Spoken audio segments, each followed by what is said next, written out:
হাসির রাজা, জ্ঞানের রাজা, রসিক রাজা।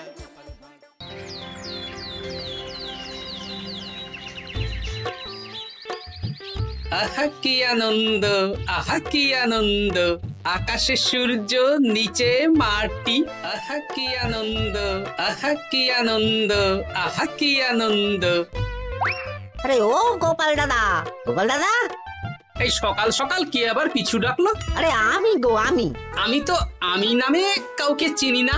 আর তুমি একটু পেছন ফিরে তাকাও তো। আমি তো সামনে যাচ্ছি, পেছনে তাকাবো কেন? ঠিক আছে, তাহলে আমি তোমার সামনে আসছি।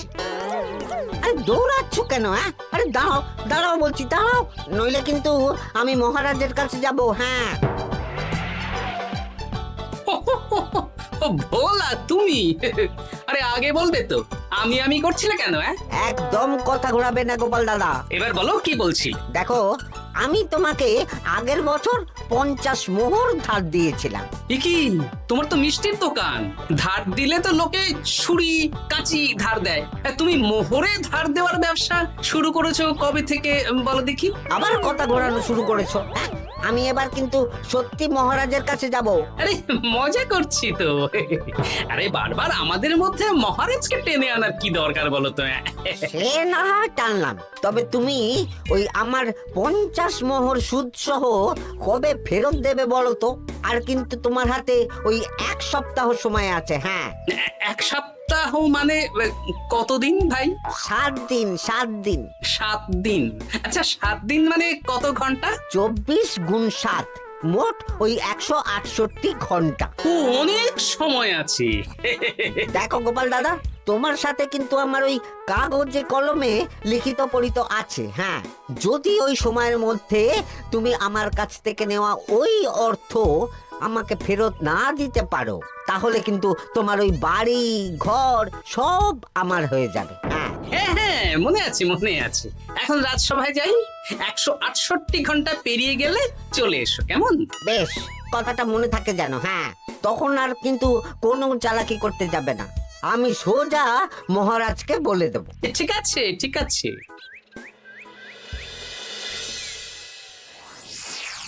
দেখুন মহারাজ, নিজের চোখেই দেখুন, সবাই হাজির, শুধু গোপাল ধা। সত্যি গোপাল ইদানিং আবার দেরি করে আসা শুরু করেছে। ওকে আচ্ছা করে ধোলাই দিন, তাহলেই চলে আসবে। কাজের কাজ তো কিছু করে না, শুধু বসে থাকে, তাতেও এই। যা বলেছেন মন্ত্রী মশাই। আমার মতে গোপালকে রাজসভাতেই বেঁধে রাখুন, তাহলে আর বাড়িতে যেতেও হবে না, আর দেরি করে আসবেও না। রোজ রোজ গোপাল করে রাজসভায় আসতে দেরি, তাই এবার তার পায়ে পড়াতে হবে বেড়ি। এই তো মহারাজ চলে এসেছি। আর বলবেন না, রাস্তায় ভোলা ময়রা চেপে ধরছিল। থাক, আর অজুহাত দিতে হবে না। নেহাত ভাগ্যের জোরে এই রাজসভার চাকরিটা পেয়েছিল। হ্যাঁ, মহারাজ ভালো মানুষ, তাই তোমাকে পুষছেন। আচ্ছা আপনি কি বলতে চাইছেন কি? আমি বলতে চাইছি যে মহারাজ যদি তাড়িয়ে দেন, তাহলে তোমার কি কিছু করে খাওয়ার যোগ্যতা আছে গোপাল? আপনার নিজের যোগ্যতা আছে? আছে বলেই মুখ ফুলিয়ে বলছি। হ্যাঁ, মন্ত্রী এটা একটা ভালো প্রসঙ্গ তুলেছে। আমার রাজসভার সকল সভাসদদের বলছি, যদি কোনো কারণে তোমাদের চাকরি চলে যায়, তাহলে তোমরা কি করবে একবার ভেবে দেখেছো? না মহারাজ, ভাবনাটা আমি সঠিক সময় কাজে লাগাই, ওই অকারণে ভেবে মাথা খারাপ করতে চাই না। হ্যাঁ, আহা, রাজসভার চাকরিটা তো তোমাদের পেশা। এই পেশার বাইরে তোমরা কে কি করতে পারবে? দেখুন মহারাজ, আমি তো ভেবেই দেখেছি যে যদি রাজসভার চাকরি না থাকতো, তাহলে আমি ব্যবসা করতাম। আমি মহারাজ যদি বিজ্ঞানী না হতাম, তাহলে শিক্ষা দান করতাম। আমি তো ছবি আঁকতাম, কলম না থাকলে আমি তুলি ধরবো। আমি কামারশালায় কাজ করতাম। আমার তো ছোটবেলায় মূর্তি বানানোর শখ ছিল, আমি মৃৎশিল্পের কাজ করতাম। কি গোপাল, এবার তুমি বলো। সবাই তো কিছু না কিছু বিকল্প ভাবনা চিন্তা করে রেখেছে। দেখুন মহারাজ, অনেক ভেবে দেখলাম আমার কাজ তো ভাড়ামো, তাই আমি লোক হাসিয়েই পয়সা রোজগার করব। আর বিশেষ কোনো গুণ তো আমার মধ্যে খুঁজে পাচ্ছি না মহারাজ। বেশ, আমি একটা ছোট্ট পরীক্ষা নেব। আজকের পর থেকে আগামী 7 দিন, আর এই 7 দিন তোমরা তোমাদের যা মন চায় সেটা করে রোজগার করবে। আমি তো খেতে ভালোবাসি। তাহলে খাবে। গোপাল হয় মুখ খুলে থাকে, নইলে চোখ বন্ধ করে। ও শুধু দুটো কাজই ভালো করতে পারে। আর 7ম দিনের শেষে বিচার হবে কে কত রোজগার করেছে। যার রোজগার সবচেয়ে বেশি হবে তাকে আমি দেব 100 মোহর উপহার। আর মহারাজ, যে সবচেয়ে কম রোজগার করবে তার বেতন থেকে আগামী 10 মাস 10 মোহর করে কাটা হবে। কি রাজি তো? হ্যাঁ, রাজি রাজি। আমি জানি যে গোপাল ফুটো করিও রোজগার করতে পারবে না, তাই গোপালই হারবে। বেশ, আর যদি অন্য কেউ হারে? তাহলে আমি নিজের বেতন থেকে তাকে আগামী 10 মাস 10 মোহর করে দেব। ব্যাস, এবার তোমরা কাজে লেগে পড়ো।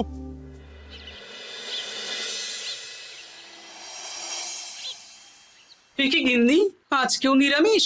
হ্যাঁ, আজকেও নিরামিষ খেতে হয়। হ্যাঁ, রোজই তো কিছু না কিছু একটা লেগে আছে তোমার। আমাদের পুরো শরীরটাই তো আমিষ। হ্যাঁ, তাহলে আমিষ খেতে বাধা কিসের বলো দেখি? বেশি তর্ক করতে হবে না বাপু, তা তোমাকে ডিম বানিয়ে দেবো। হ্যাঁ, না, আমি মানুষই। ঠিক আছে গিন্নি। আরে তোমাকে ডিম বানাবো বলেছি নাকি? আমি বললাম তোমার জন্য ডিম বানিয়ে দেবো। জন্যটা তো বলনি তখন। আরে তাড়াতাড়ি দাও, তাড়াতাড়ি দাও। এখন কদিন শুধু খাবো আর ঘুমাবো। 7 দিন ছুটি। ছুটি মানে? সেসব পরে বলবো গিন্নি।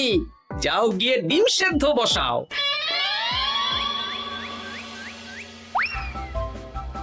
আরে করছোটা কি? বাড়িতে যা মোহর আছে সব তুলে কোথায় নিয়ে যাচ্ছো? আড়ত বাজারে। কেন কেন? তুমি আড়তে গিয়ে কি করবে? আড়তটাই কিনে নেব। কেন? তাহলে খোলা বাজারের সব ব্যবসায়ী আমার কাছে আসতে বাধ্য হবে, আর আমি ভালো মুনাফা রেখে সব বিক্রি করব। এ কি? রাজবাড়ির সুখে চাকরি ছেড়ে দিলে নাকি? না না না, এখন 1 সপ্তাহ ব্যবসা করে মহারাজের কাছে আমার যোগ্যতা প্রমাণ করব। সব পরে বুঝিয়ে বলবো। হ্যাঁ, আমি আপনাকে সব শিখিয়ে দেব। তাহলে ভাই ওই আগামীকাল সকাল থেকে কাজে লেগে পড়বো, কেমন? তাহলে বুঝতে পারলেন তো যে কি করতে হবে? হ্যাঁ হ্যাঁ জমিদার মশাই, কবিতা লেখা যেমন আমার পেশা, তেমনি চিত্রশিল্প আমার নেশা। তাহলে তো আর কোনো চিন্তাই নেই। আশা করি খুব সুন্দর ছবি আঁকবেন। আপনি 1 সপ্তাহ পর এই মন্দির চিনতেই পারবেন না। এই নিন আপনার জন্য 50 মোহর অগ্রিম। মন্দিরের চিত্রকলা শেষ হয়ে গেলে আরো 50 মোহর দেব, ঠিক আছে? বেশ।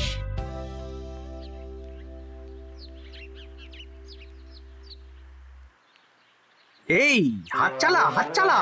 হাত পা সবই তো চালাচ্ছি মন্ত্রী মশাই। আপনি এত শাকসবজি আনাজ দিয়ে করবেনটা কি? আমি এখন 7 দিন কৃষ্ণনগরের বাজার নিয়ন্ত্রণ করব, তাই সব জিনিসপত্র আড়ত থেকে আমি নিজেই কিনে নিয়েছি। এবার সাধারণ বাজারের দোকানদাররা আপনার কাছে আসবে। কাল সকাল থেকে শুধু মোহর গুনবো।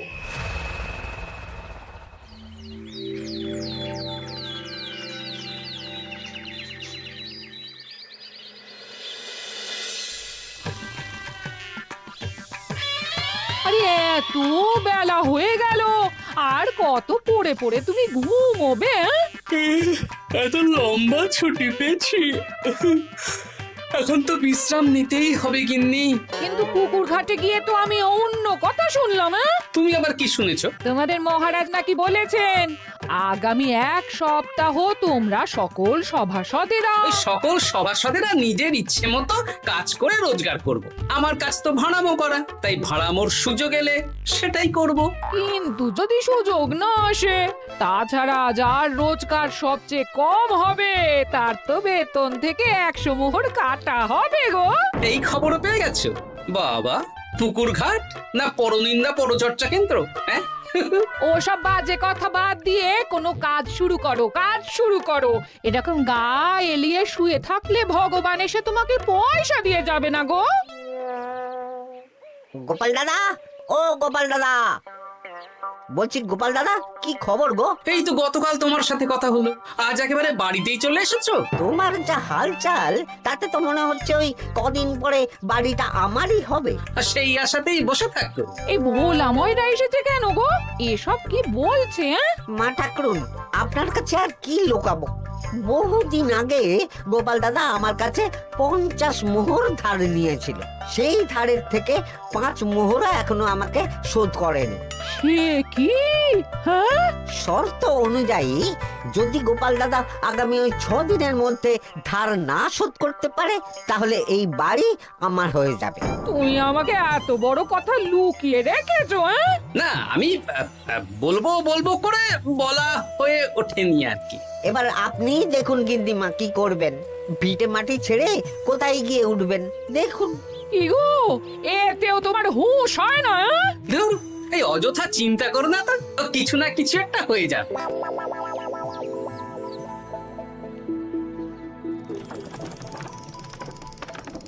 বাহ বাহ বাহ, পণ্ডিত মশাই, আপনি তো এর মধ্যেই কাজ শিখে গেছেন। আমি তো ছোট থেকেই মাটির পুতুল বানাতে ভালোবাসতাম। বিভিন্ন দেবদেবীর মূর্তি নিজেই বানাতাম, তারপর পুজো করতাম। আমার পরম সৌভাগ্য আপনার মতন পণ্ডিত মানুষ আমার কুমোর শালায় কাজ করছেন। কোনো কাজই তো ছোট নয়। সত্যি সভাকবি মশাই, আপনার তুলিতে জাদু আছে। কি সুন্দর কারুকার্য। সবই আমার মা বাবার দান। আমার বাবা খুব বড় চিত্রশিল্পী ছিলেন। উনি হাতে ধরে আমাকে ছবি আঁকা শিখিয়েছেন। বাহ বাহ বাহ বাহ।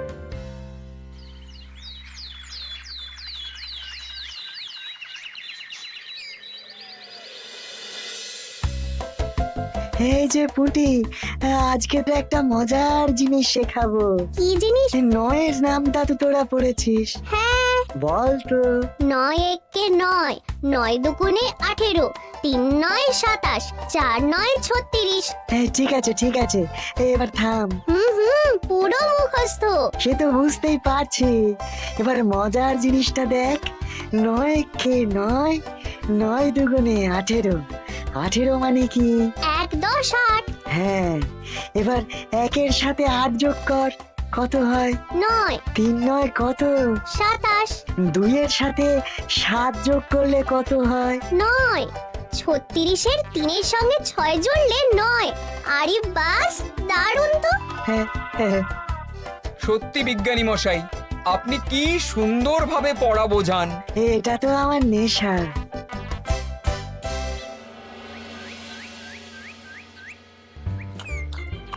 বলছি, তুমি তো দিব্যি বাড়িতে বসেই আছো, কিছুই তো করছো না। সত্যি বলো তো, তুমি ভাড়া মোছাড়া আর কি কিছু করতে পারো? এই এই, আদেশ করতে পারি। গেনি, একটু তরকারি দাও তো, জলের ঘটিটা দাও না। যত সব। আচ্ছা, সত্যি তো ভাঁড় না হলে আমি কি হতাম? আমি কুমোর হতাম।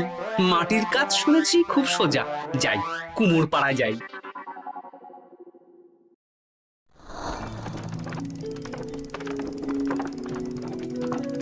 আমার কি সৌভাগ্য, রাজসভার দুজন সভাসদ আমার সঙ্গে কাজ করছে। আচ্ছা, এইভাবে ঘোরাবো? এই যা, হলো না হলো না। এটা কি মুড়ির মোয়া নাকি? দাও, আমাকে করতে দাও, তুমি অন্য কিছু করো।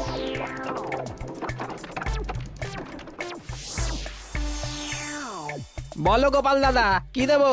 মুড়ির মোয়া, তিলের নাড়ু? আমি কিনবো না গো, বানাবো। হ্যাঁ, কি বানাবে? ওই মুড়ির মোয়া। কদিনের জন্য আমার একটা কাজ দরকার, বুঝলে? তা বেশ, তাহলে এসো, এই পিছনেই আমার কারখানা। গুড় মুড়ি সব রাখা আছে, বানাও। এই দেখো, এই যে গুড়ের হাঁড়ি আর ওই যে মুড়ির বস্তা, এবারে বানাও। বেশ, আমি তবে সামনে দোকানটা সামলাই।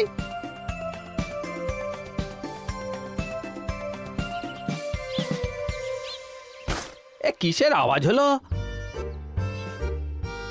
আরে আরে আরে, এ কি করলে গোপাল দাদা? আর বলো না, ওই গুড়টা ঢালতে গিয়ে হাঁড়িটা হাত ফসকে পড়ে গেল। এই তুমি যাও তো, তোমাকে কিচ্ছু করতে হবে না, যত সব বিপদ বাড়ানো।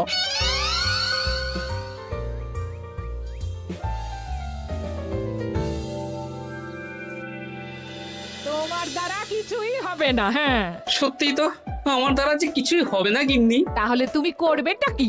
এমন করে বলো না গিন্নি, সবারই খারাপ সময় যায়। আর খারাপ ভালো, যে সামান্য মুড়ির মোয়া বানাতে পারে না তার মুখে এসব মানায় না, মানায় না। এদিকে বাজারে সবজির দাম হু হু করে বেড়ে গেছে। তাই নাকি? বলি তুমি জানবে কি করে? কদিন তো শুয়ে বসে আছো, আমি তো বাজার দোকান করি। মন্ত্রী মশাই এখন আড়ত সামলাচ্ছেন আর সাধারণ বিক্রেতাদের চড়া দামে বিক্রি করছেন। হ্যাঁ, ও বেটা জীবনে শোধরাবে না। উনি তো তাও ছলে বলে রোজগার করছেন গো। আর তাছাড়া অনেকে পথে গান শুনিয়েও রোজগার করেন, সেটাও তো তুমি পারবে না। হ্যাঁ, এই তো পেয়েছি। 6 দিনের মাথায় তো রাজসভায় একটা বৈঠক হবে, সেদিনই আসল মজা জমবে। কিসের মজা গো? হ্যাঁ, সেটা সেদিনই বুঝতে পারবে।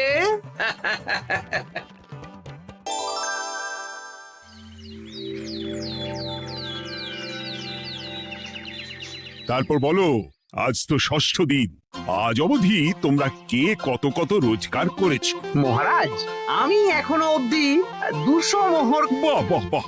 আমি মহারাজ 15 মোহর। হ্যাঁ, আমি 5 মোহর।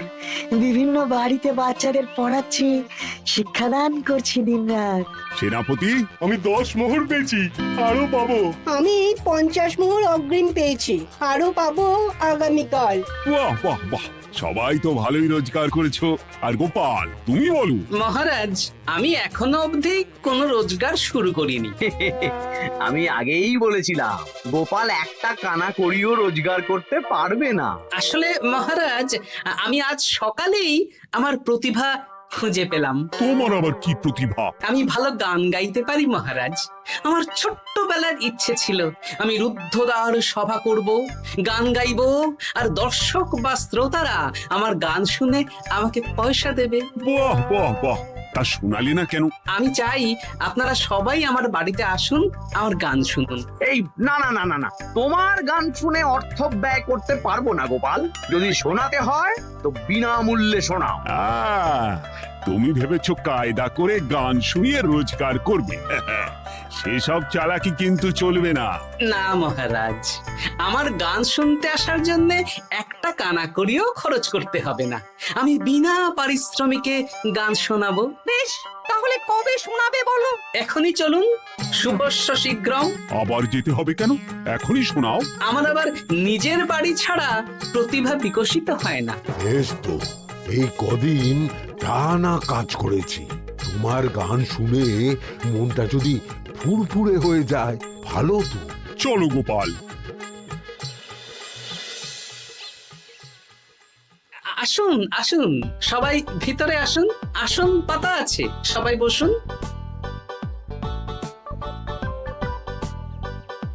নাও, এবার গান শুরু করো। দাঁড়ান মহারাজ, আমার গান আমি বাইরের লোককে শোনাতে চাই না।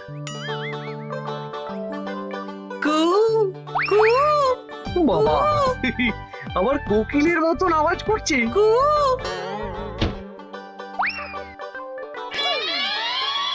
নাও নাও, শুরু করো।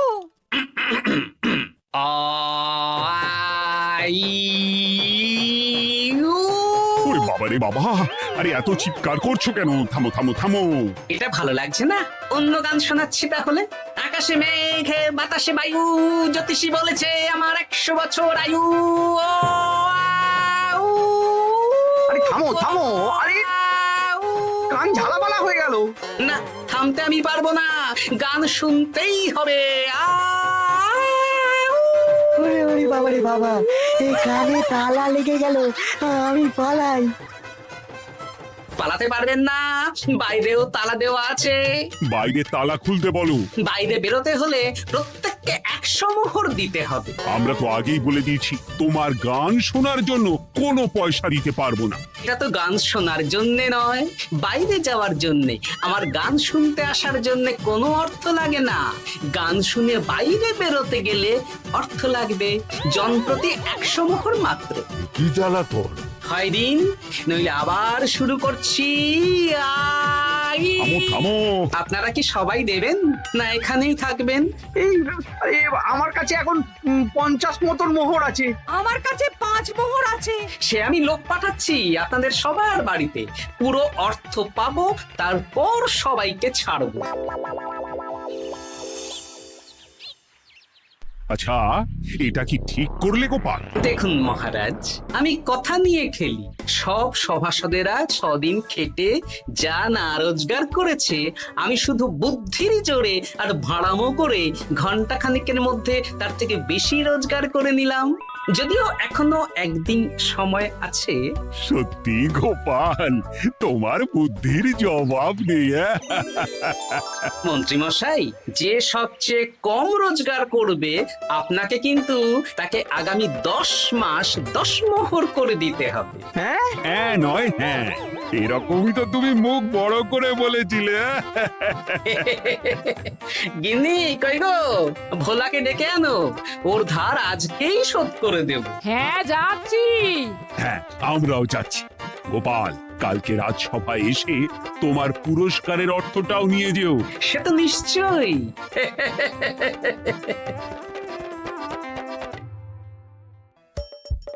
হাসির রাজা জ্ঞানের রাজা রসিক